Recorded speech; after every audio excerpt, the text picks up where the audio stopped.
Para acessar essa tela do BIOS aqui, onde tudo começa, vocês vão pressionar a tecla ESC do teclado repetidamente e logo em seguida nós vamos pressionar a tecla F10 do teclado. Aqui vem as informações do BIOS, os menus na parte de cima, onde nós vamos mover com as setas direcionais do teclado.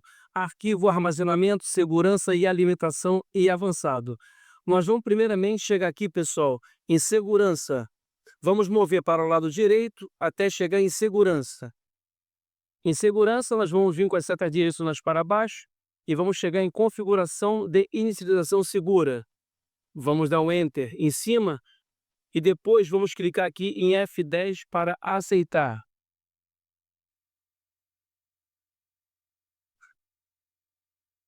Aqui nós vamos estar em configuração de inicialização segura.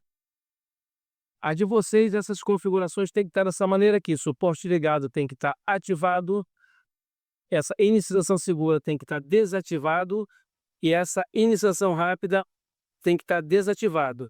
E para você mover esses menus aqui, vocês têm que vir com as setas direcionais e depois usar o espaço do teclado.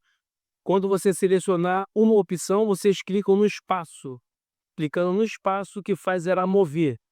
Então tem que estar aqui dessa opção e clicar em F10 para salvar as informações. Vamos voltar. Agora nós vamos vir aqui na opção de armazenamento. Em armazenamento, mais uma opção que a gente vai mexer. Vamos descer com as setas direcionais até ordem de inicialização. O Enter em cima.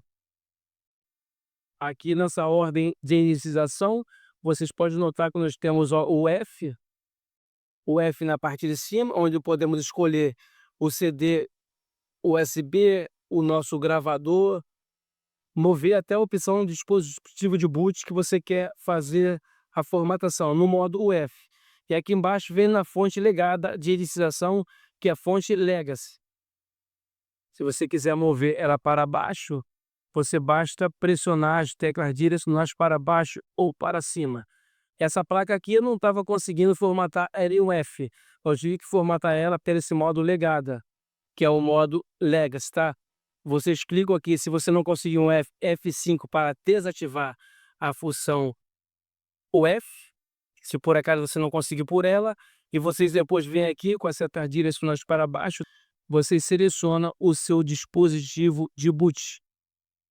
Depois vocês clicam em F10 para guardar as informações, pressionando a tecla F10, e depois vocês dão Enter para salvar e sair com as informações. E clique em sim, pronto para o dispositivo de boot.